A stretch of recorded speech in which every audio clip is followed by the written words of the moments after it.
আমি লক্ষ্য কৰিবলগীয়া কথা কেইটামান ইয়াত আছে। লক্ষ্য কৰিবলগীয়া কথা কেইটামান আছে, যিকেইটা কথা লক্ষ্য কৰি আমি যদি তাক খুব সূক্ষ্ম বিশ্লেষণ কৰি ল'ব পাৰোঁ, এই যে বৃহৎ ভলিউমৰ এখন গ্ৰন্থ আমি প্ৰথমৰ পৰা শেষলৈকে 4 দিন 7 দিন 15 দিন মাহজোৰাকৈ অবিৰতভাৱে পাঠ কৰি থাকিব নালাগে। ভাগৱত মহাবৈকুণ্ঠৰ পৰা নামি আহিছে বৈষ্ণৱ মাৰ্গৰ যোগেদি। নগৈলা তিলেকো ভাগি ইডালে সিডালে লাগি কাৰ যোগেদি ভূমিত পৰিল? মহাবৈষ্ণৱ, পৰম বৈষ্ণৱ শুকৰ যোগেদি ভূমিত পৰিল। শুকে কাক দিলে? মহাভকতৰ হাতত দিলে। সেইকাৰণে আমাৰ বহুতে এটা কথা কয়, ভকত শ্ৰেষ্ঠ নে বৈষ্ণৱ শ্ৰেষ্ঠ? কয় নকয়? সোধে নহয়। মুদ্ৰাটো ইটো পিঠি আৰু সিটো পিঠি মনত ৰাখিব। ইয়াৰ ভিতৰত শ্ৰেষ্ঠত্বটো আমি প্ৰতিপন্ন কৰিব নোৱাৰোঁ, কিন্তু তাক যদি অতি সূক্ষ্ম আমি বিশ্লেষণ কৰিব পাৰোঁ, অকণমান তাত পাৰ্থক্য আমি ধৰা পেলাব পাৰিম। বৈষ্ণৱে নিজে আচৰণ কৰে আৰু আনক উপদেশ দিয়ে। ভকতে কেৱল মাত্ৰ নিজে পালন কৰে, ভকতে আনক উপদেশ নিদিয়ে। ভকতৰ কাম হ'ল পালন কৰা, বৈষ্ণৱৰ কাম হ'ল নিজে পালন কৰি আনক উপদেশ দিয়া। এতিয়া আমাৰ সমাজ ব্যৱস্থাত কথাবোৰ হিতে কিন্তু বিপৰীত হয়। আমি পালনৰ বেলিকা নিষ্পত্তি একো নকৰোঁ, উপদেশ দিবলৈ কিন্তু সকলো হাভাতুৰি খাই যাওঁ। গুৰুজনে সেইটো চিন্তা কৰা নাছিল যে আপুনি আচৰি ধৰ্ম আনকো শিকাৱে। সেইটো সিদ্ধান্ত গীতা ভাগৱতে কয়। ভাগৱত গীতাৰ সিদ্ধান্ত হ'ল এটা, সেই সিদ্ধান্তটো কৃষ্ণস্তু ভগৱান স্বয়ং। কৃষ্ণই হ'ল একমাত্ৰ ভগৱান, দ্বিতীয় নাস্তি, দ্বিতীয় নাই। এই কথাটো আমি প্ৰত্যেকেই জানো। এই কথাটো কোনোবাই আমাক বুজাই দিব নালাগে। এই কথাটো জানিবৰ কাৰণে, বুজিবৰ কাৰণে আমি কোনোবা এটা অনুষ্ঠানৰ সংগী হ'বলৈ যাব নালাগে। এই কথাবোৰ কিন্তু আমি মনত ৰখা ভাল। আমাৰ বন্ধুসকল, বিশেষকৈ আমাৰ যুৱ বন্ধুসকল, আমাৰ কথাখিনি আমি যুৱ বন্ধুসকলক উদ্দেশ্যি ক'বৰ কাৰণে যত্ন কৰিম। মই পুনৰ আপোনালোকৰ চৰণলৈ সেৱা নিবেদিছোঁ। মোৰ পিতৃতুল্য দেউতাসকল, মাতৃতুল্য আইসকলক ভাগৱতৰ তত্ত্বজ্ঞান মই দিবলৈ ধৃষ্টতা নকৰোঁ। আমাৰ যিসকল যুৱ বন্ধু আছে, আমাৰ কথাখিনি বিশেষভাৱে আমি যুৱকসকলক উদ্দেশ্যি অৱগত কৰিম। গীতা ভাগৱতে সিদ্ধান্ত দিলে, কৃষ্ণস্তু ভগৱান স্বয়ং। কৃষ্ণ হ'ল একমাত্ৰ ভগৱান, দ্বিতীয় ভগৱান আৰু নাই।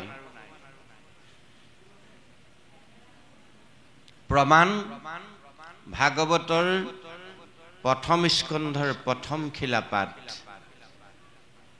প্ৰথম স্কন্ধৰ প্ৰথম খিলাপাত, য'ত মংগলাচৰণ আৰম্ভ হৈছে। প্ৰথম 8 লাইনত আমাক সিদ্ধান্ত দিলে। প্ৰথম গুৰুজনে কলম ধৰিয়েই জয় জয় কৃষ্ণ কৃপাময় মহেশ্বৰ, যাৰ আজ্ঞাশিৰে বহে ব্ৰহ্মা হৰিহৰ, মৎস্য কুৰ্ম আদি অংশ অৱতাৰ যাৰ, ঈশ্বৰ কৃষ্ণক কোটি কোটি নমস্কাৰ। সেইজন ঈশ্বৰ কৃষ্ণক কোটি কোটি নমস্কাৰ কৰিছে। কোনজন ঈশ্বৰ কৃষ্ণক? নমো নমো মধু মূৰ ৰিপু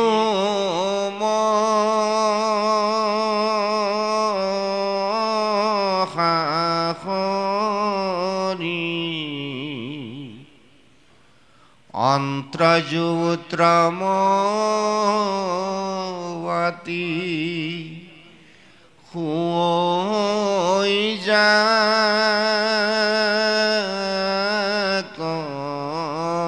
স্মৰি,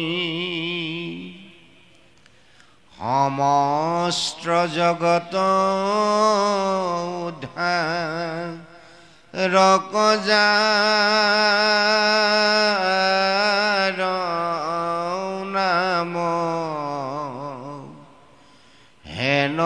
কৃষ্ণ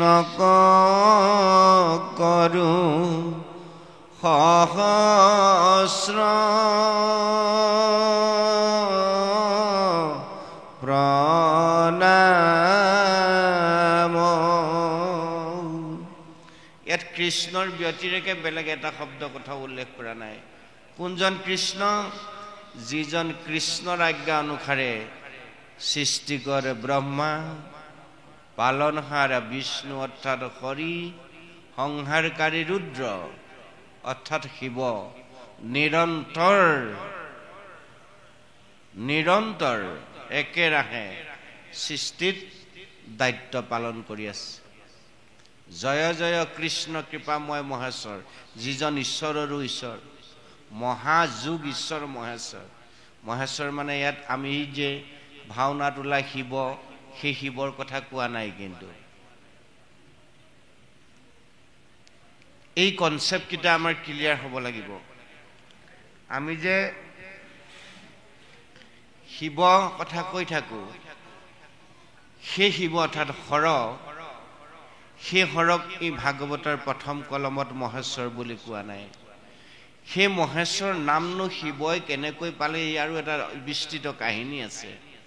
গতিকে জয় জয় কৃষ্ণ কৃপাময় মহেশ্বৰ বুলি ক'লে ঈশ্বৰৰ ঈশ্বৰ, মহাযোগ ঈশ্বৰ মহেশ্বৰ অৰ্থাৎ শিৱ। সেইজনক কৈছে অকলশৰে থাকি মই কৰোঁ কোনো কাজ, যিজন আতি নিৰঞ্জন বুলি কৈছে। যাত আশ্ৰয় কৰিলে মনুষ্য তৰে, তেওঁ আশ্ৰয় আমি হ'ব লাগিব। সেইজন ঈশ্বৰৰ চৰণতহে আমাৰ শৰণ। আমি এতিয়া ঈশ্বৰ চিনিলে শৰণ ল'ব লাগিব। এই কথাখিনিও আমাৰ সময় হ'লে আমি নিশ্চয়কৈ আলোচনা কৰিম। এতিয়া সেইজন মহাহৰি, প্ৰথমতেই কৃপালু গুৰুজনে প্ৰণাম জনাইছে। সেইজন মহাহৰিক মহাভাগৱত গ্ৰন্থই আমাক প্ৰথম দৰ্শন দিছে। সেইজন মহাহৰি জানিবৰ কাৰণে, বুজিবৰ কাৰণে, সেইজন মহাহৰি লীলাচৰিত উপলব্ধি কৰি হু এম আই, মই কোন, ক'ৰ পৰা আহিলো, তাক বুজিবৰ কাৰণে, মই কোন, ক'ৰ পৰা আহিলো, মই আছো ক'ত, কৰিছো কি, তাক উপলব্ধি কৰিবৰ কাৰণে, মই কি কৰিলে কলৈ যাম,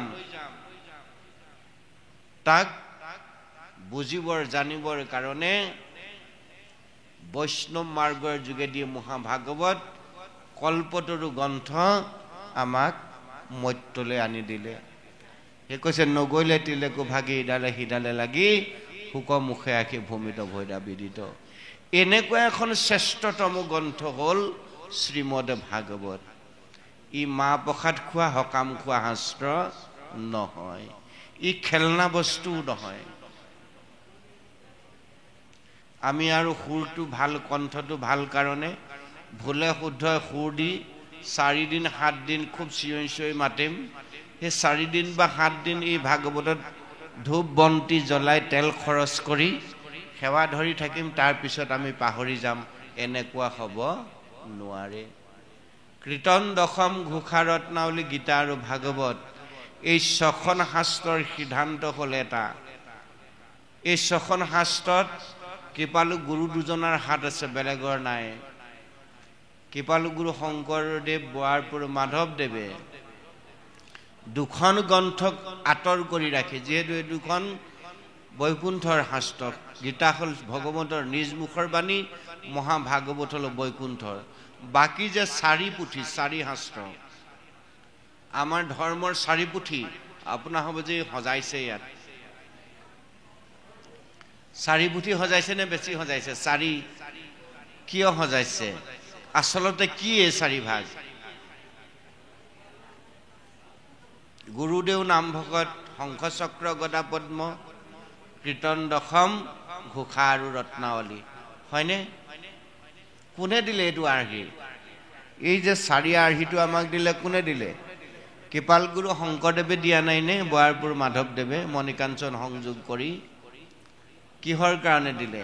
এই আৰ্হিৰ যোগেদি সকলোৱে উৰণ বুৰণ গজন ভ্ৰমণ চাইমুঠি জীৱৰ ভিতৰত শ্ৰেষ্ঠতম তনুধাৰী মনুষ্যই, ইয়াত কেৱল মাত্ৰ গোসাঁইসকল, মহন্তসকল, কেৱল মাত্ৰ গোস্বামীসকল, কেৱল মাত্ৰ কলিতাসকল, কেৱল মাত্ৰ চুতীয়াসকল, কেৱল মাত্ৰ আহোম সন্দিকৈ গগৈ কোঁৱৰসকল, কেৱল মাত্ৰ দাস ৰবিদাস হাজৰিকাসকল তৰিবৰ কাৰণে কিন্তু দিয়া নাই।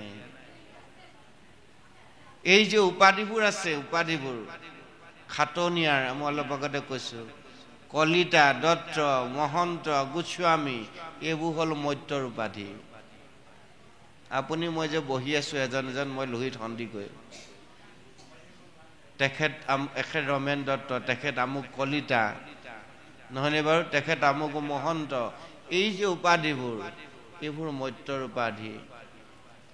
মত্যৰ পৰা যেতিয়া আমি গুচি যাম, নশ্বৰদেৱ ত্যাগ কৰিব, তাৰপিছত সেই উপাধি আমাৰ ওচৰত নাথাকে। আমি যলৈ যাব লাগে, য'ৰ পৰা আহিছোঁ, মই ক'ৰ পৰা আহিলোঁ, সেই লক্ষ্যত যেতিয়া উপনীত হ'বলৈ আমি ইয়াত স্থিত হ'ম, তাৰ উপাধি কিন্তু বেলেগ হ'ব। তাৰ উপাধি কি হ'ব অলপ পিছত আমি আলোচনা কৰিম। গতিকে এই যিবোৰ আমাৰ মাজত যে আছে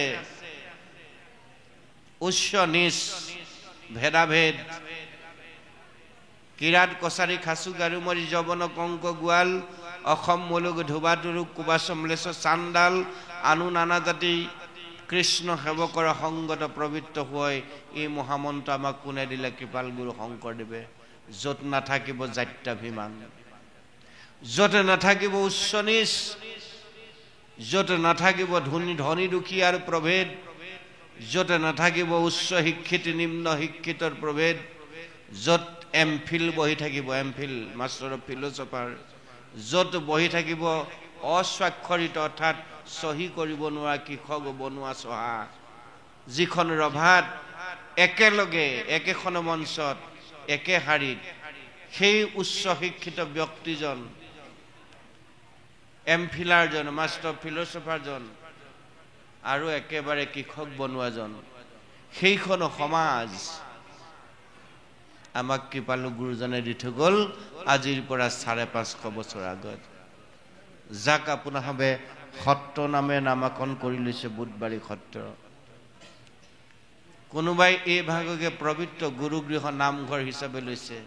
সত্ৰ কাক কয়? ভাগৱতত প্ৰথমতে সত্ৰ উল্লেখ কৰিছে। মাধৱৰ গুণনাম শ্ৰৱণ কীৰ্তন কৰে জৈত, দ্বিতীয় বৈকুণ্ঠ তাকে বোলে সত্ৰ।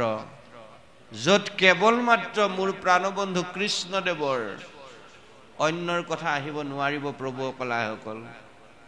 অন্য কথা য'ত আহিব সেইটোক মন্দিৰ বুলি কৈছে, নামঘৰ বুলি কোৱা নাই। অন্য কথা য'ত আহিব সেইটোক যজ্ঞশালা বুলি কৈছে, নামঘৰ বুলি কোৱা নাই, তাক সত্ৰ বুলি কোৱা নাই। সেইকাৰণে গুৰুজনে নামঘৰ আৰু সত্ৰৰ বৈশিষ্ট্য সুকীয়াভাৱে দিছে। আমি নামঘৰক কেতিয়াও মন্দিৰলৈ ৰূপান্তৰ কৰিব নালাগে, নামঘৰক কেতিয়াও আমি যজ্ঞশালালৈ ৰূপান্তৰ কৰিব নালাগে। গুৰুজনে অসমীয়া জাতিক দিয়া অনবদ্য অৱদানেই হ'লে নামঘৰ সত্ৰ। গতিকে মাধৱৰ গুণনাম শ্ৰৱণ কীৰ্তন কৰে জৈত, দ্বিতীয় বৈকুণ্ঠ তাকে বোলে সত্ৰ। সেইকাৰণে পূব পশ্চিম উত্তৰ দক্ষিণ কেওটা দিশৰ পৰা আহি আপোনাৰভাৱে এই পবিত্ৰ তীৰ্থস্থানক সত্ৰলৈ ৰূপান্তৰ কৰিলে, দ্বিতীয় বৈকুণ্ঠলৈ ৰূপান্তৰ কৰিলে।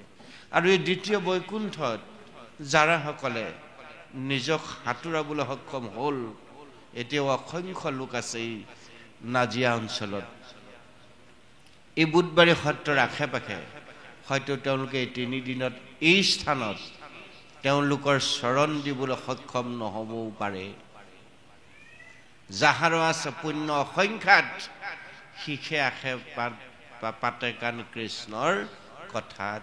কোটি কোটি পুৰুষৰে যাৰ সৌভাগ্য আছে, সেইজনেহে আহি এই পবিত্ৰ পীঠস্থানত উপস্থিত হোৱাৰ সৌভাগ্যৱান হ'ব। এইবোৰ হ'ল ঈশ্বৰৰ ইচ্ছা।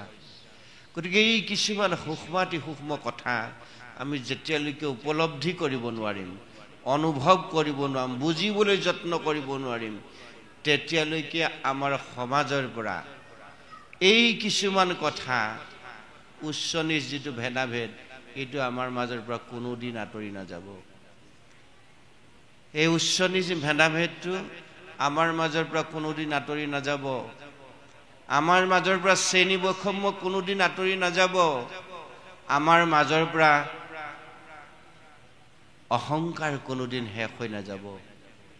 আটাইতকৈ ডাঙৰ কথা যেতিয়ালৈকে জীৱৰ দেশৰ পৰা অহংকাৰ নাতৰিব তেতিয়ালৈকে আমাৰ সমাজ কেতিয়াও আমি শৃংখলিত ৰূপত আগবঢ়াই নিব নোৱাৰিম আটাইতকৈ ডাঙৰ কথা আমাক বহু সময়ত আমনি কৰা বস্তুটো হ'ল ভগৱন্তৰ দ্বিতীয় ভাগ বস্তু মায়া প্ৰথম ভাগ বস্তু ভক্তি দ্বিতীয় বস্তু ভাগ হল মায়া এই মায়াই আমাক অহংকাৰী কৰি তোলে এই অঞ্চলত হয়তো চাগে বহু উচ্চ শিক্ষিত লোক আছে আমি যেনেকৈ ক'লো ইয়াত হয়তো ফিলচফাৰ আছে দাৰ্শনিক আছে নহয়নে বাৰু ইয়াত ফাৰ্ষ্ট ক্লাছ MSc আছে M.Com আছে উচ্চ শিক্ষিত লোক আছে কিন্তু এই উচ্চ শিক্ষাৰ সাৰ্টিফিকেটখন তেওঁ মাত্ৰ 60 বছৰলৈকেহে কামত দিব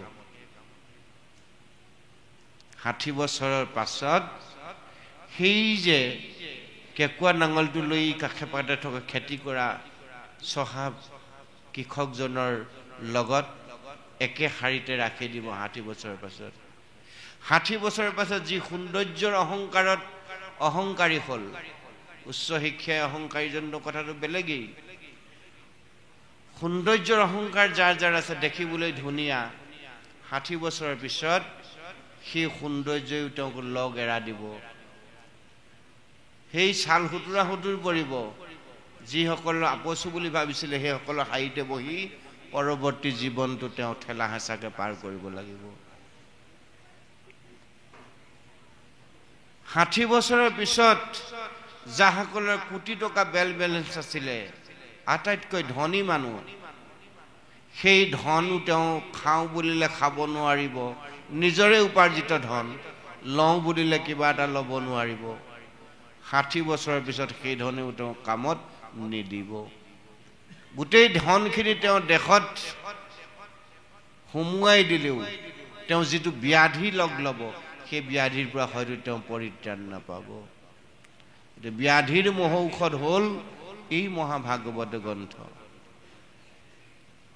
গতিকে 60 বছৰলৈকে আমাক অহংকাৰে কেতিয়াও লগ নেৰে প্ৰভু সমস্ত এই যি অহংকাৰৰ কথা ক'লো সৌন্দৰ্যৰ অহংকাৰ অসহ্য বিভূতিৰ অহংকাৰ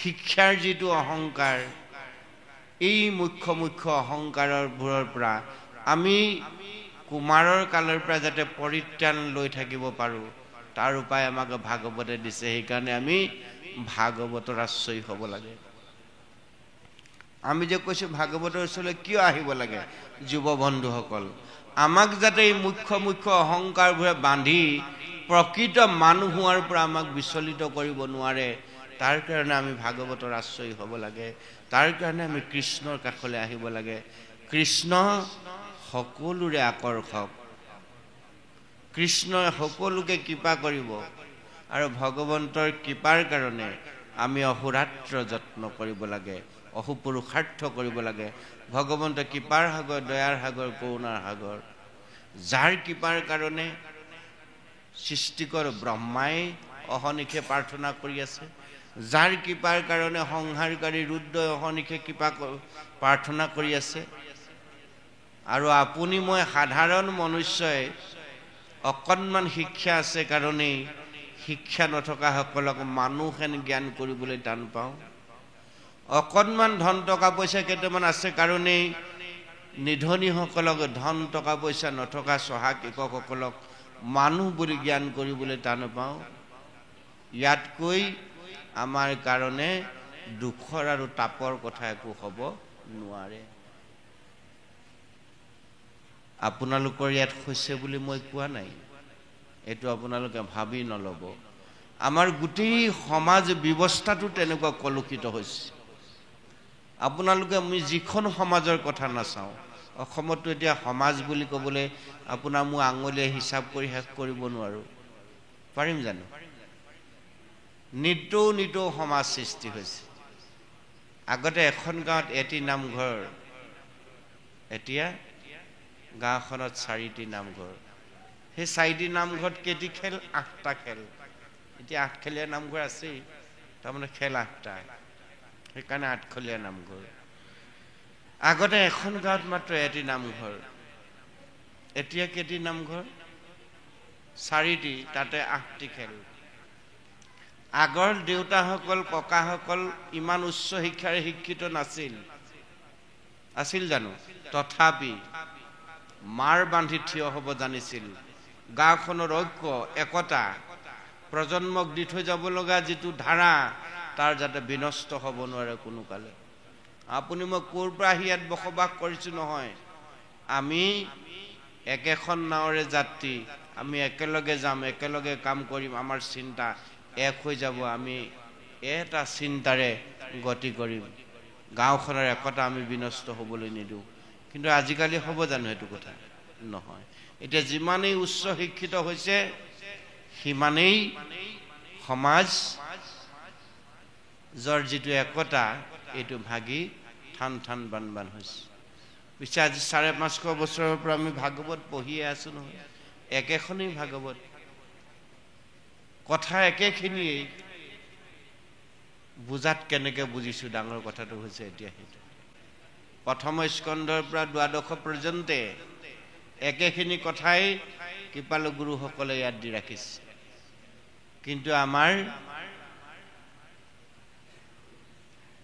বুজাৰ জনাৰ হয়তো কৰবাত খেলি মেলি হৈছে যাৰ কাৰণে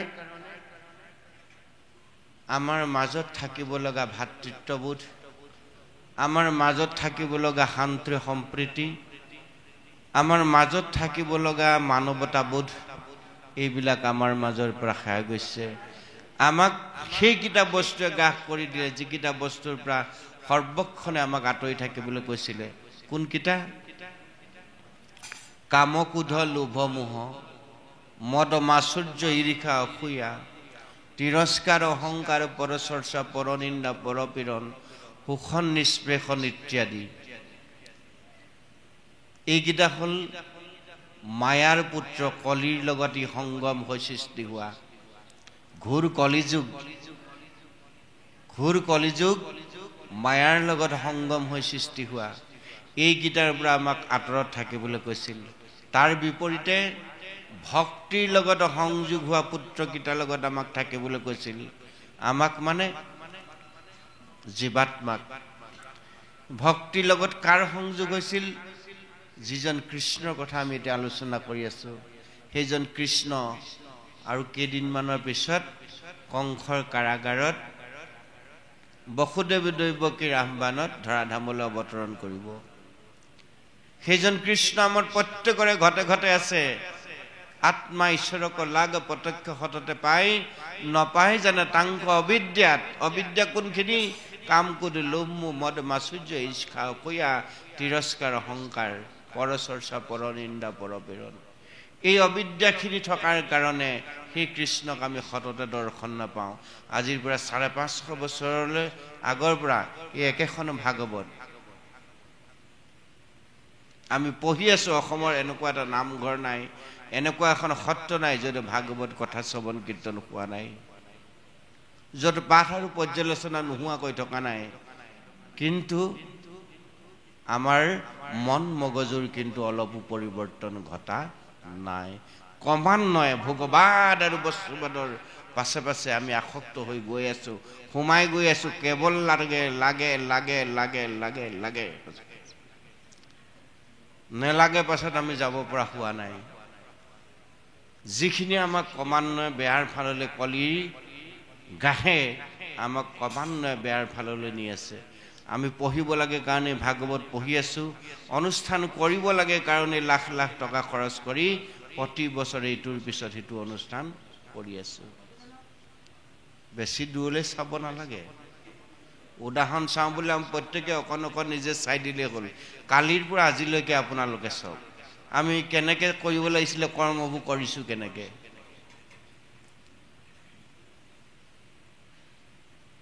এই যে আমি তেল বন্তি জ্বলাই আছো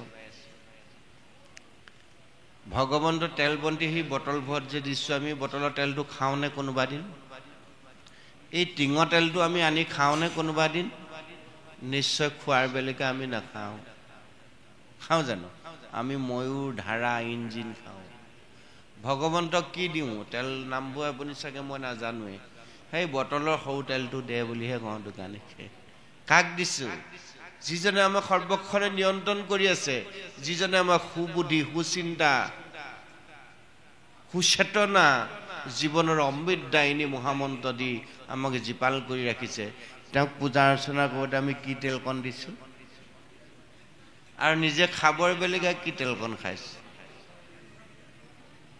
হয়নে ঈশ্বৰে ল'বনে বাৰু এবাৰ ভাবকচোন ইমান কৃপণালী ঈশ্বৰে সহ্য কৰিবনে বাৰু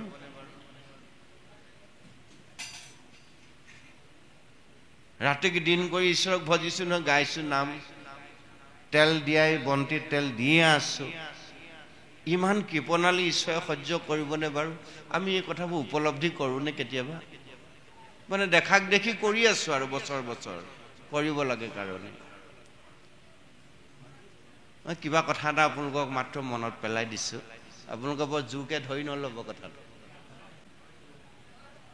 এটা শাস্ত্ৰ কৈ আছে এটা আমি কৰি আছো এটা হয়নে আৰু আমি নিজকে নিজে কৈছো যে আমি ঈশ্বৰ কৃষ্ণৰ একান্ত সেৱক আমাৰ উঠি অহা প্ৰজন্মক আদি আমি এটা সুন্দৰ আদৰ্শ দিছো বুলি ভাবিছো আমাৰ মাজলৈ যুৱ বন্ধুসকল আগবাঢ়ি নাহে কিয় আহিব আমি কোনোদিন এবাৰ নুসুধো আমাৰ মাজলৈ যুৱ বন্ধুসকল কিয় আহিব আমি কোনোদিন নুসুধো কিন্তু নাহে এই কথাটো কিন্তু কওঁ এই লৰাই আজিকালি কথা নুশুনে এইটো আমি ইজনে সিজনে পাতো কিয় শুনিব এইটো কিন্তু কোনোদিন আমি পৰ্যালোচনা নকৰো সিহঁতি আমাৰ কথাবোৰ কিয় শুনিব লাগে এই কথাটো আমি কোনোদিন আমাৰ মাজত আলোচনা নকৰো কিন্তু নুশুনে বুইছানে গুৰু গোসাঁই নেমানে বুইছানে আমি কিমান গুৰু গোসাঁই মানুহ আমি কিমান গুৰু গোসাঁই মানুহ ঈশ্বৰৰ এটা বাক্য আমি নামানো এই কীৰ্তন দশম ঘোষা ৰত্নাৱলী গীতা ভাগৱতত যিমান বিলাকে কাহিনী উপকাহিনী লিখি বুজাই গুৰুসকলে দুটা বস্তুক পৰিচয় কৰাই দিছে এক হ'ল বিষয় কৃষ্ণ এই যে ছখন গ্ৰন্থ সমস্ত বেদান্তৰ সাৰমথি দুটা বস্তু বুজাইছে বিষয় হ'ল কৃষ্ণ কৃষ্ণক বুজা কৃষ্ণক ভাবা কৃষ্ণক ধৰা কৃষ্ণৰ ব্যতিৰেকে ৰামৰ ব্যতিৰেকে প্ৰাণৰ বান্ধৱ তোমাৰ মোৰ আৰু কোনো নাই ৰামে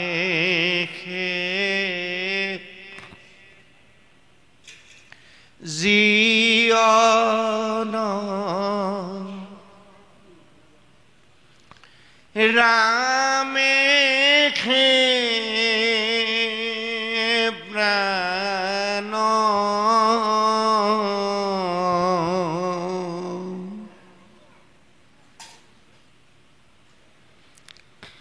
ৰাম বিনা নাহি বান্ধৱান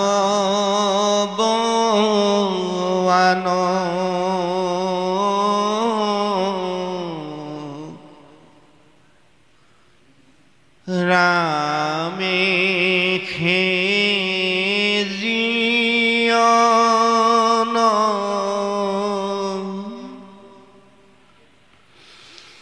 ৰামে প্ৰাণ ৰাম বিনা নাহি বান্ধৱান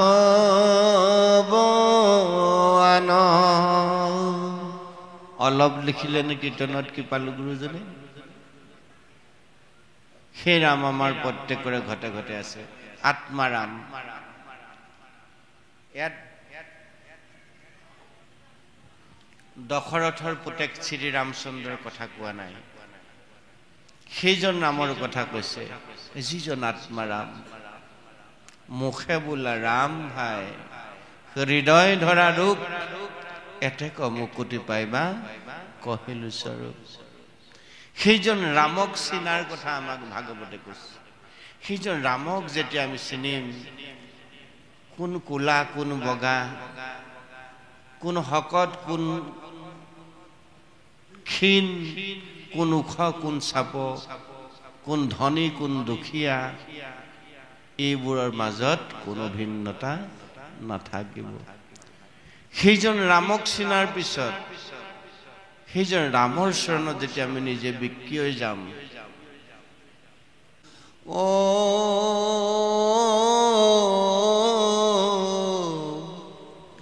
সেৱক বুলিয়া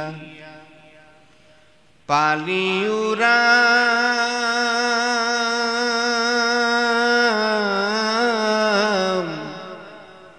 চৰণে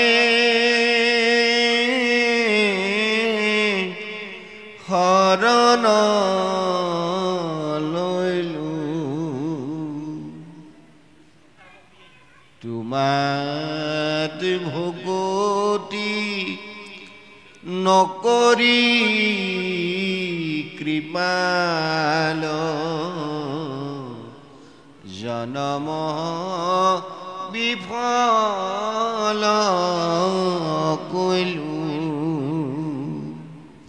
এই অনুভৱবোৰ উপলব্ধিবোৰ তেতিয়া আমাৰ হ'ব যেতিয়া ভগৱন্তৰ ৰাতুল চৰণ আমি সেইজন নিৰ্গুণ নিৰাকাৰ অনাদি ঈশ্বৰৰ চৰণ যেতিয়া আমি লাভ কৰিম, যেতিয়া আমি দৰ্শন কৰিম, সেইজন ঈশ্বৰ কৃষ্ণৰ চৰণ ক'ত পাম? আপোনাৰ সাধু সন্ত মহন্তৰ মাজত আছে। ভগৱন্তে কৈছে উদ্ধৱক, অলপ পিছতে একাদশী স্কন্ধ আপোনালোকে সন্ধিয়া সময়ত পাঠ হ'ব। একাদশী স্কন্ধ আমাৰ কাকতি প্ৰভুজনা, আমাৰ পৰম শ্ৰদ্ধাৰ সুশান্ত চন্দ্ৰ ছাৰে পাঠকসকলে সুন্দৰভাৱে পাঠ কৰিব। শুনিবচোন, তাত কিমান আচৰিত আচৰিত শব্দ প্ৰয়োগ কৰিছে, কিমান সুন্দৰ সুন্দৰ অমৃতময় বাণী তাত সংযোগ, যাৰাসকলে কায় বাক্য মন তাত দি সেই অধ্যায়টো শ্ৰৱণ কীৰ্তন কৰিব। নিশ্চিত এই বুধবাৰী সত্ৰৰ এই অনুষ্ঠানটিত যিমান কীট পতংগলৈকে থাকিব সকলোৱে পবিত্ৰ হ'ব। আপুনি মই পবিত্ৰ হোৱাটো হোৱাই, কীট পতংগ পৰ্যন্ত পবিত্ৰ হ'ব। সেইসকলৰ জীৱন ভগৱন্তই ধন্য কৰিব। কিমান সুমধুৰ তাত কথাখিনি আছে। ভাগৱতৰ পৰম অমৃত প্ৰথম স্কন্ধৰ পৰা চেপি চেপি চেপি চেপি নি একাদশী স্কন্ধত ৰাখি থৈছে। ভাগৱত একাদশী স্কন্ধ কি?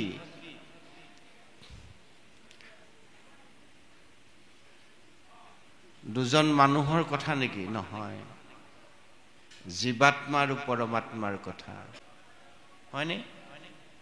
গতিকে এই যি মহৎ অহংকাৰ, এই অহংকাৰখিনিৰ পৰা যাতে আমি এই জীয়াই থাকোঁতে, তেজবল শক্তি থাকোঁতে সকলোৰে লগত সকলোৱে মিলা প্ৰীতিৰ মাজত হাতে হাত ধৰি আমাৰ সমাজখন আহিব লগা প্ৰজন্মটোক, তাৰ পাছৰ প্ৰজন্মটোক আমি যাতে শুদ্ধ চিন্তা চেতনাৰে আগবঢ়াই দিব পাৰোঁ, তাৰ কাৰণে আপোনাৰ যি শিক্ষা, আপোনাৰ যি জ্ঞান, আপোনাৰ যি অৰ্থ উপাৰ্জিত, ন্যায় উপাৰ্জিত ধন, তাক আপুনি খৰচ কৰক। সেই ধন ঐশ্বৰ্য বিভূতি শক্তি তাৰ কাৰণে আপুনি ব্যৱহৃত কৰক। তাকেই কৈছে জীৱন। সেইটোৱে হ'লে জীৱন। 24টা তত্ত্বৰে মানৱ দেহটো গঠন হৈছে। বিজ্ঞানে আমাক 24 তত্ত্বীয় দেহ বুলি কৈছে। এই দেহটোক স্থূল দেহ বুলি কৈছে। ইয়াৰ ভিতৰত বিজ্ঞানে আৰু এটা দেহৰ কথা কৈছে, সেইটো লিংগ দেহ, কাৰণ দেহ। বিজ্ঞানে আৰু এটা এই দেহটোৰ ভিতৰত এটা দেহ আছে বুলি কৈছে মানৱ শৰীৰৰ, সেইটো 17 তত্ত্বীয় লিংগ দেহ, সেইটোক লিংগ দেহ বুলি কৈছে। পঞ্চ জ্ঞানেন্দ্ৰিয়ৰ গুণ, পঞ্চ কৰ্মেন্দ্ৰিয় গুণ, প্ৰঞ্চ প্ৰাণৰ যি গুণ, তাৰ লগত মন আৰু বুদ্ধি। ৩ ৫ ১৫ ২ ১৭ এইটো কাৰণ দে লিংগ শৰীৰ। লিংগ দেহ জীৰ্ণ ভৈলে জীৱৰ মুকুতি হয়। এই যে আমি জয় জয় কৃষ্ণ কৃপা মহেশ্বৰ বুলি আৰম্ভ কৰিছিলোঁ, যাৰ আজ্ঞা হিৰে বহে ব্ৰহ্মা হৰিহৰৰ কথা কৈছিলোঁ, যাৰ আজ্ঞা পাবৰ কাৰণে, যাৰ কৃপাৰ পাবৰ কাৰণে সৃষ্টি কৰে ব্ৰহ্মা, সংহাৰকাৰী ৰুদ্ৰ, পালনহাৰ হৰি অৰ্থাৎ বিষ্ণু ৰৈ থাকে। সেইটোক দেহ,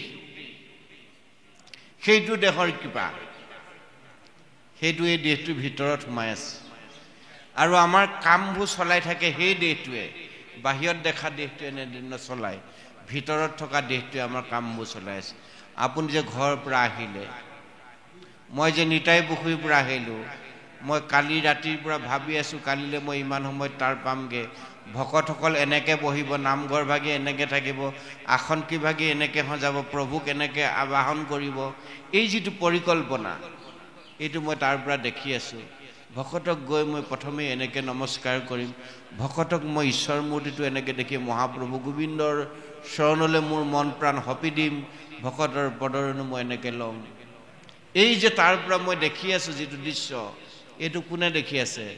এই 17 তত্ত্ব লিংগ দেহটো, যিটো আমি এই চৰ্মচক্ষুৱে দেখাটো কথা কোৱা নাই।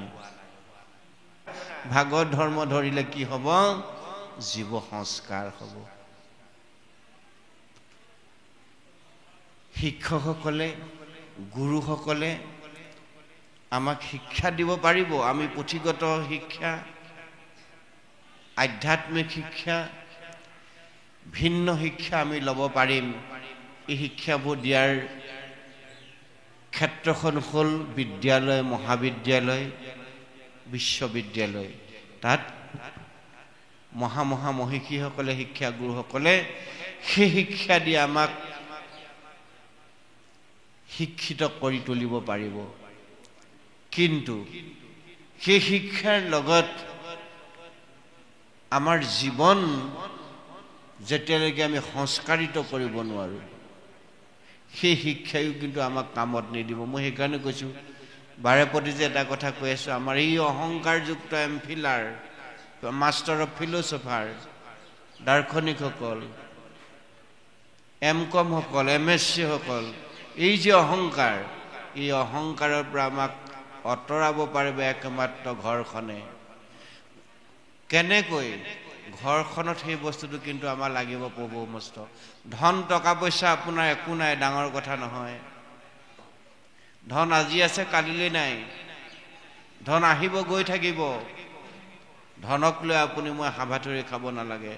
আৰু ঢেৰ ধন টকা পইচা আপোনাক চাৰিওফালৰ পৰা ঘেৰি ৰাখিলেও আপুনি সুখ আৰু শান্তি পাব নোৱাৰে। তেনেকুৱা ঘটনা আজি দেখি আছোঁ আমি, হৈ আছে, নাই হোৱা জানো? তথাপিতো আমাৰ চেতন নাই। ধন হাঁহজনৰ পাছে পাছে গৈছোঁ। যেতিয়ালৈকে এই যে ঐশ্বৰ্য বিভূতি বলহমে নামঘোষাত বৰাপুৰ মাধৱদেৱে কৈছে, আমাৰ বন্ধুসকলে জানিব লগা, উপলব্ধি কৰিব লগা কথাকেইটাকে মই জপিয়াই জপিয়াই চুই যাব খুজিছোঁ। শাস্ত্ৰৰ ভিতৰলৈ মই এতিয়ালৈকে সোমোৱাই নাই, সোমাম। কিন্তু শাস্ত্ৰৰ লগত গোটেই কথাখিনি যিটো সংপৃক্ত, কাৰণ মানৱ শৰীৰৰ লগত যেতিয়া কথাখিনি সংপৃক্ত, এইখিনি এৰাই আমি এক কদম চলিব নোৱাৰোঁ, এটা খোজো আমি আগবঢ়াব নোৱাৰোঁ। গতিকে গোটেই কথাখিনি আমাৰ লগতে সংপৃক্ত হৈ আছে। সেইকাৰণে আমি এই কথাখিনিৰ ওপৰত অত্যাধিক গুৰুত্ব দিছোঁ। অৰ্থাৎ আমাৰ জীৱনৰ সংস্কাৰ যেতিয়ালৈকে আমি কৰিব নোৱাৰিম, আমি যেতিয়ালৈকে সংস্কাৰী নহ'ম, তেতিয়ালৈকে এই ধন ঐশ্বৰ্য বিভূতি শিক্ষা এইবোৰ আমাৰ এইবোৰে একো উপকাৰ সাধন কৰিব নোৱাৰে।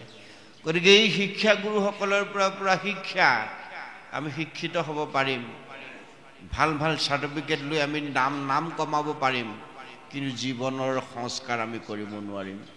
জীৱনৰ সংস্কাৰ হ'ব লাগিব। আমি প্ৰথম হ'ল সংস্কাৰী জীৱন। এই সংস্কাৰ কেৱল মাত্ৰ ঘৰখনৰ পৰাহে হ'ব। সেই ঘৰখনৰ পিতৃ মাতৃ ককা আইতাৰ পৰাহে আমি সেই সংস্কাৰটো ল'ব লাগিব। আমাৰ আজন্মৰ পূৰ্বপুৰুষৰ পৰা আমি সেই সংস্কাৰ ল'ব লাগিব।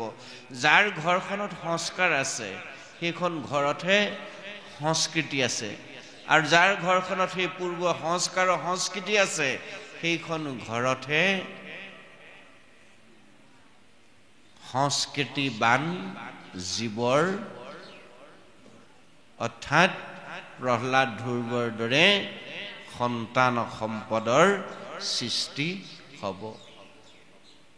এতিয়া আমি সংস্কৃতি প্ৰেমী ঢেৰ আছে অসমত, সংস্কৃতি প্ৰেমী লোক ঢেৰ আছে। এইবোৰ যে অনুষ্ঠানবোৰ যে পাতিছোঁ, ভাওনা কৰিছোঁ, ৰাস কৰিছোঁ, থিয়েটাৰ কৰিছোঁ, দিহানাম কৰিছোঁ, বিভিন্ন সংস্কৃতিৰ লগত জড়িত হৈ আছোঁ। এইবোৰক সংস্কৃতি প্ৰেমী বুলিহে কৈছে, কিন্তু সংস্কৃতিবান ব্যক্তি পোৱাটো অভাৱ। সংস্কৃতি প্ৰেমী মানুহ ঢেৰ পাব, পালেই ভাল, নেপালেই পোৱা মানুহৰ সংখ্যা অসমত কম আছে জানো? আপুনি আজি কিবা এটা প্ৰতিযোগিতা পাতকচোন, পুৰস্কাৰ পালে ভাল, পুৰস্কাৰ নাপালে বেয়া। নাপাব লাগিলে কালিলৈ ছ'চিয়েল মিডিয়া একদম ফালি দিব। দুদিনৰ আগলৈকে সেইজন বিচাৰক ঠিকেই আছিল, সেইজন পৰিচালক ঠিকেই আছিল। আপুনি আজি পুৰস্কাৰটো নাপালে নহয়, কালিলৈ তেওঁ বেয়া হৈ গ'ল। সমিতি গাত জগৰ আহি গ'ল বা বিচাৰকৰ গাত জগৰ আহি গ'ল, পাৰ্চেলিটি কৰিলে। সেইজন এটা সংস্কৃতি প্ৰেমী লোক, সংস্কৃতিবান লোক নহয়। এতিয়া সংস্কৃতিবান হ'ব লাগিব আমি প্ৰত্যেকেই। গুৰুজনাই তাৰ কাৰণে ভাওনা, নৃত্য, গীত, অভিনয়, এই বস্তুবোৰ সৃষ্টি কৰিছিল। সেইটো কাৰণে প্ৰতিযোগিতা পাতি পুৰস্কাৰ পাবৰ কাৰণে কৰা নাছিল। মই বিষয়টো প্ৰসংগক্ৰমে লৈ আহিছোঁ এই কাৰণেই, যিবোৰ আমাৰ সমাজত ব্যাধি হৈছে এতিয়া প্ৰসংগক্ৰমে আনিছোঁ এই কাৰণেই। গতিকে আমি যেতিয়ালৈকে সংস্কৃতিবান আমাৰ সম্পদ আমি তৈয়াৰ কৰিব নোৱাৰিম, তেতিয়ালৈকে এখন ভাগৱত নালাগে। অসমত যিমান ভাগৱত আছে, ট্ৰেইনৰ দৰে ইটোৰ পিছত সিটো দবা যেনেকৈ গাঁঠি দীঘলীয়া ট্ৰেইন এখন বনাই গৈ আছে, ভাগৱত ইখনৰ পাছত সিখন সজাই লৈ একাধিক ক্ৰমে বছৰ বছৰ জুৰি পঢ়ি থাকিলেও কামত কিন্তু নাহিব প্ৰভু সমস্ত। যেতিয়ালৈকে ভাগৱতৰ কথাই আমাক ক্ৰিয়া নকৰিব, যেতিয়ালৈকে ভাগৱতৰ যিবোৰ কথা, সেই কথাবোৰ আমি আমাৰ জীৱনৰ অলংকাৰ হিচাপে আমি গাঁঠি ল'ব নোৱাৰিম, জীৱনৰ অমৃতদায়িনী মন্ত্ৰ হিচাপে তাক আমি ল'ব নোৱাৰিম, সৰ্বক্ষণে নিৰন্তৰে জীৱনৰ প্ৰতি পলে পলে, প্ৰতি মুহূৰ্তে মুহূৰ্তে আমি তাক লৈ জীৱনটো আগবঢ়াই লৈ যাব নোৱাৰিম, তেতিয়ালৈকে আমাৰ জীৱনৰ যি লক্ষ্য উদ্দেশ্য, সেই লক্ষ্য উদ্দেশ্যত আমি উপনীত হোৱাৰ পথ বা সেই ৰাস্তাত বা আমাৰ জীৱনৰ যি পৰম সত্য, সেই সত্যৰ পথলৈ আমি আগবাঢ়ি যাব নোৱাৰিম। সেইকাৰণে ভাগৱত আশ্ৰয় হ'বলৈ আহোঁতে, ভাগৱতী অনুষ্ঠান কৰোঁতে কেৱল মাত্ৰ মনোৰঞ্জনটো চালেই নহ'ব, ইয়াৰ লগত জীৱনৰ যিখিনি অমৃত মন্ত্ৰ আছে এইখিনি প্ৰথম আমি ল'বলৈ যত্ন কৰিব লাগিব। ইয়াত এতিয়া 3 দিনীয়াকৈ পাতিলে যাতে ভৱিষ্যতে ইয়াত আৰু ভাগৱত পাতিব লগা নহয়। ভাগৱতৰ প্ৰতিটো কথা আমি দশমৰ পৰা দ্বাদশলৈকে ভাগৱত ইয়াত শ্ৰৱণ কীৰ্তন কৰিম।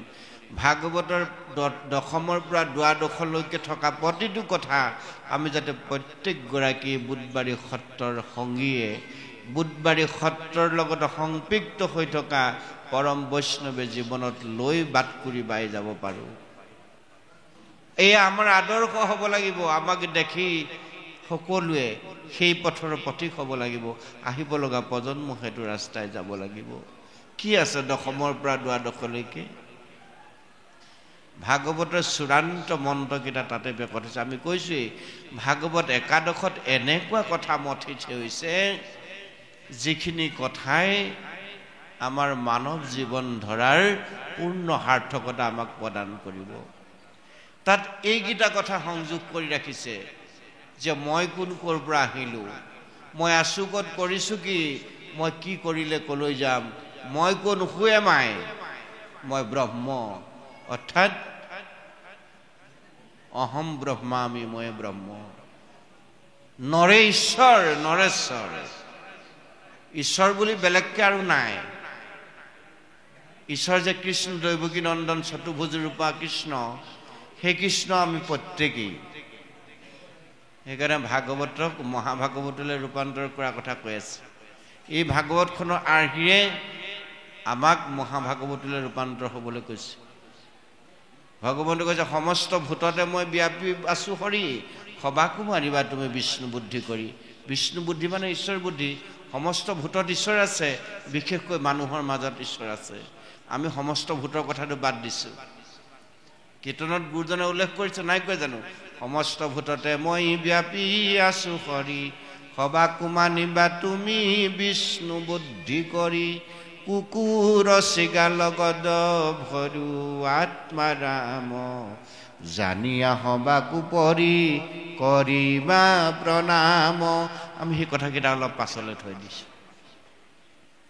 সমস্ত ভূতত ঈশ্বৰ আছে এইটোতো আমি জানিলোঁ নাই জানো সমস্ত ভূতত ঈশ্বৰ আছে কাৰণ ভাগৱতৰ প্ৰথম কলমতে কৈছে যে সেইজন মহেশ্বৰ যাৰ আজ্ঞাত ব্ৰহ্মা হৰি হৰ আৰু নিৱৰ্তি আছে অহনিশে সমস্ত ভূতত ঈশ্বৰ আছে ক'ত ক'ত আছে কুকুৰ চিগাল পৰ্যন্ত আছে যত জীৱ জংগম কীট পতংগ অগণগ জগতেৰি কায়া তৰুৰ পৰা তৃণলৈকে লতালৈকে আছে ঈশ্বৰৰ কায়া নাই জানো সেইখিনি কথাও আমি বাদ দিছোঁ আমি সিমানলৈকে সেৱা কৰিব পৰাকৈ ক্ষমতা আমাৰ এতিয়া নাই হোৱা নাই নোৱাৰোঁ কিন্তু এইটোতো আমি কৰিব পাৰোঁ গুৰুজনে তাৰপিছতে চাই খাই লিখিলে বিশেষত মনুষ্য নত যিটো নৰে বিষ্ণু বুদ্ধি ভাৱে সৰ্বদাই মান্য কৰে ঈৰ্ষা অসূয়া তিৰস্কাৰ অহংকাৰ হবে নষ্ট হৈ যেবে তাৱখনে তাৰ এইবোৰ শাস্ত্ৰ কথা গাই আছো কীৰ্তনত খুব সুন্দৰকৈ উল্লেখ কৰিছে যে মানুহক প্ৰথম ঈশ্বৰ বুদ্ধি কৰা ইতৰ প্ৰাণীক পাছত কৰিবা আমি ইতৰ প্ৰাণীক ঈশ্বৰ বুদ্ধি কৰোঁ মানুহক লঠিয়াই দিওঁ ঈশ্বৰ আমাৰ প্ৰতি প্ৰসন্ন হ'বনে হ'ব জানো শাস্ত্ৰই কৈছে যে প্ৰথম মানুহক ঈশ্বৰ বুদ্ধি কৰিবলৈ শিকা বিশেষত মনুষ্যগণত বিশেষভাৱে প্ৰথম মানুহক ঈশ্বৰ বুদ্ধি কৰা মই মানুহৰ হৃদয়ত আছো বিশেষত মনুষ্য গণক যিটো নৰে বিষ্ণু বুদ্ধিভাৱে সৰ্বদাই মান্য কৰে তেতিয়া কি হ'ব এই যে কলিৰ পোৱালিকেইটা কোনকেইটা ঈৰ্ষা অসূয়া তিৰস্কাৰ অহংকাৰ এই লাষ্টৰ যিটো বস্তু অতি লেতেৰা বস্তুটো অহংকাৰ ঈৰ্ষা অসূয়া তিৰস্কাৰ অহংকাৰ হবে নষ্ট হৈ যেবে তাৱকখনে তাত ক্ষণিকতে সেইবিলাক নাশ হৈ যাব মই অনুকূল বায়ুৰূপে সেইবিলাক নাশ কৰি দিম মানৱ সমাজৰ হৃদয়ৰ পৰা তাৰ পৰিৱৰ্তে দিব্য বস্তুকেইটা উপহাৰ দিব কোনকেইটা সত্য শৌচ ক্ষমা দয়া পৰোপকাৰ এই পাঁচটা মহৎ সম্পদ আমাক দিব এইকেইটা হ'ল পঞ্চম পুৰুষাৰ্থ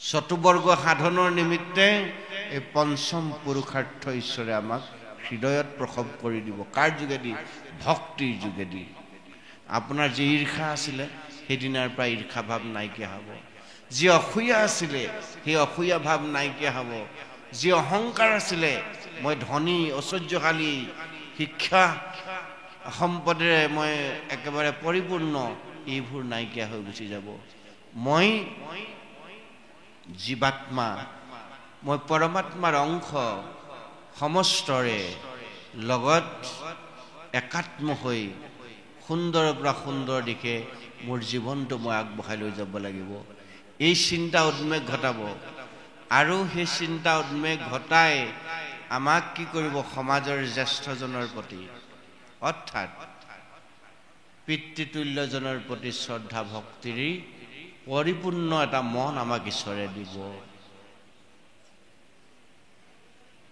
জীৱিত কালত পিতৃ মাতৃক নাৰায়ণ বুলি ভাবিব পৰা যিটো মন, সেই মনটো ভগৱন্তে অতি দায়াদৰে আমাক প্ৰসৱ কৰি দিব, গৰ্ভতে হৃদয়তে পবিত্ৰ মনৰ অধিকাৰী কৰি দিব।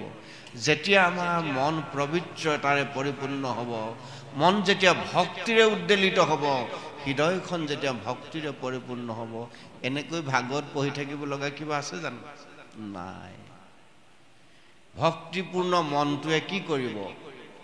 আদ্যগুৰু পিতৃ মাতৃৰ পৰিচয় দিয়াব, যাৰ জৰিয়তে মই বিনন্দীয়া সৃষ্টিখন দেখিলোঁ, সেইজনে মোৰ পৰম পিতা পৰমেশ্বৰৰ পৰম অংশ, তেওঁ অংশ যাতে আহি মই ভূমিষ্ঠ হ'লোঁ, মই এই দিব্য সৌন্দৰ্য উপভোগ কৰিবলৈ এটা সুন্দৰ দেহ লাভ কৰিলোঁ।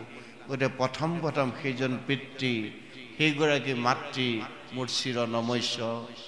জীৱিত কালত প্ৰীতিক মাতৃক ভাবিবা নাৰায়ণ বুলি, এ দেহাতে জিলে প্ৰীতিক মাতৃক ভজিবা মুকুন্দ বুলি। শাস্ত্ৰই দিয়া বিধানটো আমি পালন কৰা হ'ব, হয় নহয়? জীয়াই থাকোঁতে পিতৃ মাতৃ শ্ৰাদ্ধ কোনোবাই পাতে নেকি? পাতি পাইছে? আমিতো নাপাতো। জীয়াই থাকোঁতে পিতৃ মাতৃ শ্ৰাদ্ধ নাপাতো নহয়। কি কৰোঁ? জীয়াই থাকোঁতে পিতৃ মাতৃক শ্ৰদ্ধা ভক্তি মৰমেৰে সৈতে আমি ই সংসাৰৰ পৰা তেওঁলোকক আনন্দ মনেৰে বিদায় দিওঁ, দিব লাগে। আমাক যেনেকৈ 9 মাহ 10 দিন গৰ্ভত ৰাখি ৰাতিক দিন কৰি নিজে নুশুই নিজে নাখায় আমাক খুৱাই বুৱাই প্ৰকৃত মানুহ হিচাপে গঢ় দিলে, সেই পিতৃ মাতৃক যি পুত্ৰ কন্যাই 1 বছৰ 2 বছৰ 6 মাহ লালন পালন কৰি আনন্দ মনেৰে সংসাৰৰ পৰা বিদায় দিব নোৱাৰে, তাতোতকৈ অধম আৰু পৃথিৱীত থাকিব পাৰে নেকি? শাস্ত্ৰই কি জ্ঞান দিছে আচলতে আমাক? বিলাসী মেম চাহাবৰ লগত নিজৰ পিতৃ মাতৃক অৱজ্ঞা কৰি গাঁওখনৰ এটি চুকৰ এটি ঘৰত, জৰাজীৰ্ণ ঘৰত ৰাখি নিজে বিলাসী জীৱন কটাবৰ কাৰণে এই শিক্ষাবোৰ মানৱৰ কাৰণে ধৰ্মগ্ৰন্থই আজি আমাক দি থৈ গৈছে নেকি? বৃদ্ধ পিতৃ মাতৃক বৃদ্ধাশ্ৰমত থৈ, বৃদ্ধ পিতৃ মাতৃক কোনোবা অনাথ আশ্ৰমত থৈ, বৃদ্ধ পিতৃ মাতৃক নগৰ ফুৰাবলৈ, টাউন ফুৰাবলৈ নিওঁ বুলি ফুটপাথত মেলি থৈ আহিবলৈ আমাক এই সংসাৰলৈ 9 মাহ 10 দিন গৰ্ভৰ জ্বালা যন্ত্ৰণা সহ্য কৰি গাত আঁচোৰ এটা নপৰাকৈ নিজে নাখাই খুৱাই মানুহ বনাই আমাক জন্ম দিছিল নেকি? এই দৰ্শনে আমাক কি শিক্ষা দিছে? ইয়াৰ পৰা ল'ব লগা শিক্ষা কি? ভাগৱতত আচলতে আছে কি? মুনে মুনে মাহ প্ৰসাদ গোটাই, কলকুঁহিয়া গোটাই, 3 ওজনৰ তাল বজাই গোপাল গোবিন্দ গাই গাই সকাম খোৱা পুথি নেকি এইবিলাক? এই শিক্ষা দিছে নেকি? নিশ্চয়কৈ দিয়া নাই। আটাইতকৈ ডাঙৰ কথা, উচ্চ শিক্ষিত কৰাৰ লগে লগে কিন্তু সংস্কাৰী বা জ্ঞানী কৰি তুলিব লাগিব। প্ৰথম জ্ঞানটো আৰম্ভ হ'ব ঘৰখনৰ পৰা, সংস্কাৰ হ'ব লাগিব ঘৰখনৰ পৰা। ঘৰখনত শিক্ষিতটো নাথাকিব পাৰে, কিন্তু জ্ঞানী লোক থকাটো অতীৱ প্ৰয়োজন। আৰু জ্ঞানী হ'বৰ কাৰণে ভাগৱতে আমাক প্ৰতি মুহূৰ্তে মুহূৰ্তে নিৰ্দেশ দিছে। প্ৰথম জ্ঞানটো হ'ল আদ্যগুৰু পিতৃ মাতৃ নৰ সমস্তৰ, তাক নুপুজিলে হয় বিঘিনি বিস্তৰ, জানিব এইটো কথা। দ্বিতীয় হ'ল শিক্ষাগুৰু। দ্বিতীয় হ'ল শিক্ষাগুৰু, যি গুৰুৱে আমাক মানুহ হোৱাৰ শিক্ষা দিলে, যাৰ জৰিয়তে আমি জীৱনত মানুহ হোৱাৰ শিক্ষা লাভ কৰিলোঁ। সেই শিক্ষাগুৰুৰ প্ৰতি আমাৰ অত্যন্ত শ্ৰদ্ধাৰ ভক্তি জীৱনৰ অন্তিম মুহূৰ্তলৈকে থাকিব লাগিব। তৃতীয়টো হ'ল ভাগৱতে আমাক সেই কথাখিনিকে কৈছে।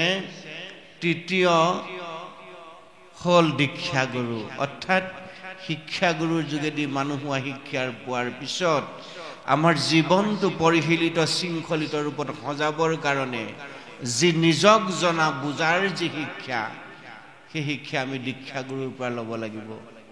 কোনসকল দীক্ষাগুৰু? সত্ৰৰ সন্মানীয় সত্ৰাধিকাৰসকল, বিভিন্ন অনুষ্ঠানৰ মুখ্য পুৰোহিতসকল, শৰণাচাৰ্যসকল, বিভিন্ন অনুষ্ঠান প্ৰতিষ্ঠানৰ গুৰি ধৰোতাসকল। আজি যেনেকৈ গোটবাৰী সত্ৰৰে ভাগৱত অনুষ্ঠান ভাগৰ গুৰি ধৰোতা কাণ্ডাৰীসকল কিহৰ কাৰণে কাণ্ডাৰী গুৰি ধৰিছে?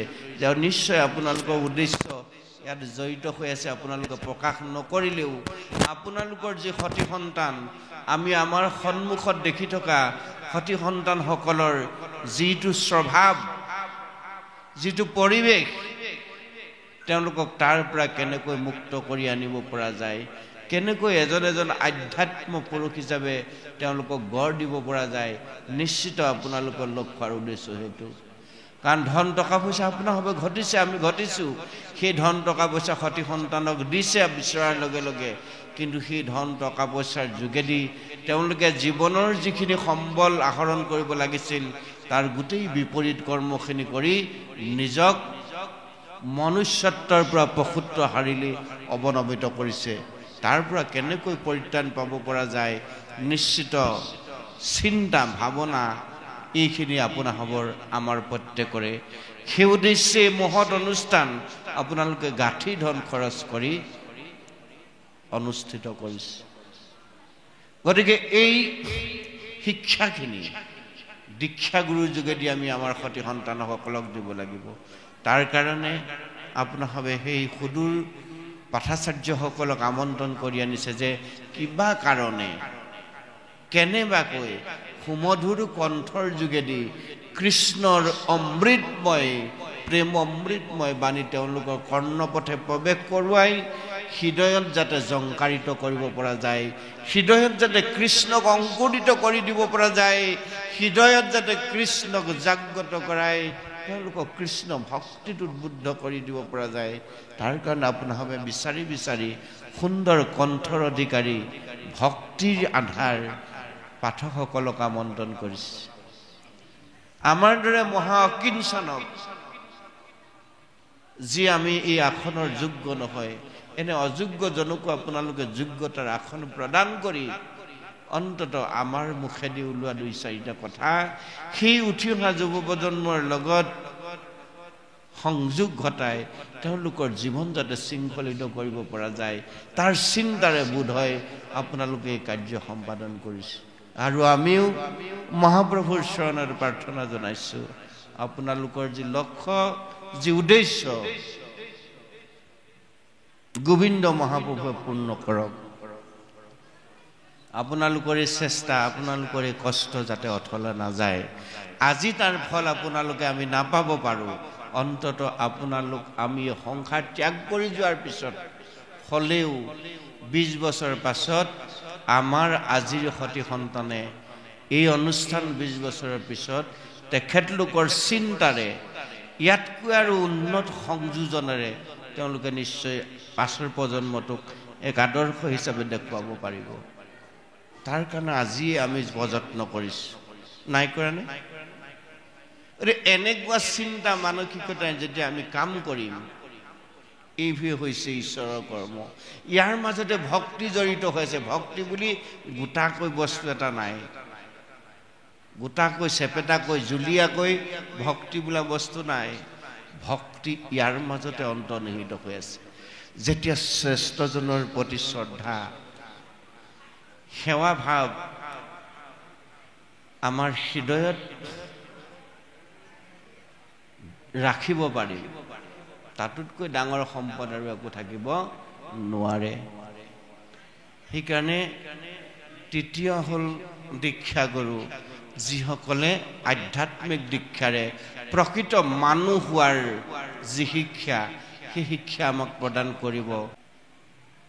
শ্ৰদ্ধাৰ সত্ৰাধিকাৰসকল, শ্ৰদ্ধাৰ বিভিন্ন অনুষ্ঠানৰ পুৰোহিতসকল, শৰণাচাৰ্যসকল, আৰু বিভিন্ন অনুষ্ঠান প্ৰতিষ্ঠানৰ নেতৃত্ব বহন কৰা, দল সংগঠনৰ নেতৃত্ব বহন কৰা, অগ্ৰণী ভূমিকা পালন কৰা শ্ৰদ্ধাৰ সন্মানীয় ব্যক্তিসকল, এইসকলৰ পথ আমি অনুকৰণ কৰিব লাগিব এই খাটাং। আৰু সেই পথ অনুকৰণ কৰিবৰ কাৰণে আমি আমাৰ যুৱ প্ৰজন্মক উদ্বুদ্ধ কৰাবই লাগিব, সেই পথলৈ আমি আগবঢ়াই দিবই লাগিব। তাৰ পিছত আহিলে সেই আধ্যাত্মিক, যেতিয়া যিসকল গুৰুৱে আমাক এই আধ্যাত্মিক জ্ঞান আমাক প্ৰদান কৰিব, সেই গুৰুৰ যোগেদি আমি পৰম গুৰু পৰিচয় লাভ কৰিম। পৰম গুৰু হ'ল, কৃপাল গুৰু হ'ল, জগত গুৰু হ'ল শ্ৰীমন্ত শংকৰদেৱ। হয়নে? তেওঁ বাদে দ্বিতীয় কোনোবা আছে নেকি? শংকৰদেৱ, বোৱাৰপুৰ মাধৱদেৱতকৈ আৰু দ্বিতীয় গুৰু কোনোবা আছে নেকি? নিশ্চয় থাকিব নোৱাৰে। গুৰুৰো গুৰু পৰম গুৰু, মনত ৰাখিব। আমাৰ গুৰু, আমাৰ গুৰুৰো গুৰু, সেইসকলৰ গুৰুৰো গুৰু পৰম গুৰু, জগত গুৰু কৃপাল গুৰু শ্ৰীমন্ত শংকৰদেৱ। ত্ৰিভুৱন বন্দন দৈৱকী নন্দন, জোহৰি মাৰল কংস, জগজন তাৰণ দেৱ নাৰায়ণ, শংকৰ তাহেৰি অংশ। এতিয়া শংকৰদেৱ কোন বুলি ক'লে? বুজিছে? অলপ আগতে কৈ আছোঁ জগত গুৰু, জগত গুৰু। কোনোবাই প্ৰশ্ন কৰিব, শংকৰদেৱ কেনেকৈ জগত গুৰু হ'ল? আমি অসমৰ মানুহকেইটাই অসমতে শংকৰদেৱক চিনি নাপাওঁ, জগত সভাত তেওঁ কেনেকৈ জগত গুৰু হ'ব পাৰিব? এইটো মানে একেবাৰে মিছা কথা বুলি আমাক ক'ব, নকয় জানো? নক'ব জানো? ক'ব। ইয়াতে সেইকাৰণে গুৰুজনে বোৱাৰপুৰ মাধৱদেৱ বুলি লিখিছে, আমাৰ কলম নহয় সেইটো। ত্ৰিভুৱন বন্দন, স্বৰ্গ মৰ্ত্য পাতাল, ত্ৰিভুৱন বন্দন, বন্দনা কৰিব লগা। দৈৱকী নন্দন, কাৰ পুত্ৰ? বসুদেৱী দৈৱকীৰ পুত্ৰ, সুতপা পিঞ্চিৰ পুত্ৰ। হয়নে? সুতপা পিঞ্চিৰ পুত্ৰ, বসুদেৱ দৈৱকীৰ পুত্ৰ, ত্ৰিভুৱন বন্দন, দৈৱকী নন্দন, জোহনি মাৰল কংস, যিজনে কংসক মাৰিলে। জগজন তাৰণ, জগতৰ তাৰণৰ সেতু, জগজন তাৰণ দেৱ নাৰায়ণ, অনাদি ঈশ্বৰ, আদি নিৰঞ্জন দেৱনাৰায়ণ, শংকৰ তাহেৰি অংশ। সেইজন শংকৰ, সেই অনাদি ঈশ্বৰ দেৱনাৰায়ণৰ অংশ। হয়নে শংকৰদেৱ? শংকৰদেৱক আমি গুৰু বুলি ক'বলৈ টান পাওঁ। বহুতে কৃষ্ণ শংকৰেই নকয়। এইখিনি সময়ত কিন্তু খুব দুখ লাগে। কৃষ্ণ শংকৰ গুৰু হৰি ৰাম বুলি ক'বলৈ টান পাওঁ। কৃষ্ণ গুৰু হৰি ৰাম, ৰাম ৰাম। শংকৰ শব্দটো নকওঁ। কিয় নকওঁ? নকয় বহুতে, বহু সত্ৰাধিকাৰে নকয়। মই কিন্তু প্ৰভুসকল কথাবোৰ খুব মুকলিকে কওঁ। দুখ লাগে যে 550 বছৰ আগতে যিজন গুৰুৱে আমাক সকলো সম্পদ দিলে, তেওঁ সম্পদ ৰাজিকে লৈ আমি বৰ ফিতাহী মাৰি ঘূৰি ফুৰিছোঁ, আৰু আমি গুৰুজনক গুৰু বুলি স্বীকাৰ কৰিবলৈ টান পাওঁ। ইয়াতকৈ দুৰ্ভাগ্যজনক কথা একো থাকিব নোৱাৰে। গতিকে ত্ৰিভুৱন বন্দন দৈৱকী নন্দন, জোহৰি মাৰল কংস, জগজন তাৰণ দেৱ নাৰায়ণ, শংকৰ তাহেৰি অংশ। সেইজন শংকৰৰ অৱদান কীৰ্তনদশম ঘোষাৰত্নাৱলী গীতা ভাগৱত আজি আমি অসমীয়া জাতিয়ে বৰ গৌৰৱেৰে সৈতে লৈ আছোঁ। অসমৰ যি সুন্দৰ সংস্কৃতি, সাত ৰাজ এক কৰি একৰাজ কৰা যিটো আদৰ্শ কৃপাল গুৰু জগত গুৰু শংকৰদেৱে আমাক দিলে, পৃথিৱীত কোনো এখন দেশত এনেকুৱা সংস্কৃতি নাই, কোনো এখন দেশত নাই। আমাৰ সৌভাগ্য হৈছে খুব কম বয়সত আমি গুজৰাটখন জেগাত 18 দিনকৈ থাকি এই অনুষ্ঠান ভাগ কৰি আহিছোঁ, ধৰ্মীয় অনুষ্ঠান। আজিৰ পৰা 2008-10 চনৰ কথা হ'ব। আমাৰ ONGC তাত তিনি ঠাইত হয়তো আপোনালোকৰ ইয়াৰ ONC চাকৰিয়ালসকল তাত আছিল আহমেদাবাদ অংকেশ্বৰ আৰু মেহসানা তিনিডোখৰ ঠাই আছে তাত ONGCৰ ভাল ভাল অফিচাৰসকলে তাত আছিল তাত প্ৰথম গুৰু জয়ন্তী পাতিছে তেওঁলোকে অংকেশ্বৰ মেহসানা আৰু আহমেদাবাদ একেলগে আহমেদাবাদত অনুষ্ঠান হৈছিল তালৈ যোৱাৰ সৌভাগ্য আমাৰ দৰে মহা অধমৰ হৈছিল আমাক তেখেতলোকে লৈ গৈছিল 18 দিনকৈ আমি তাত থাকিল 2008-10 চনৰ কথা হ'ব মই পাহৰিছোঁ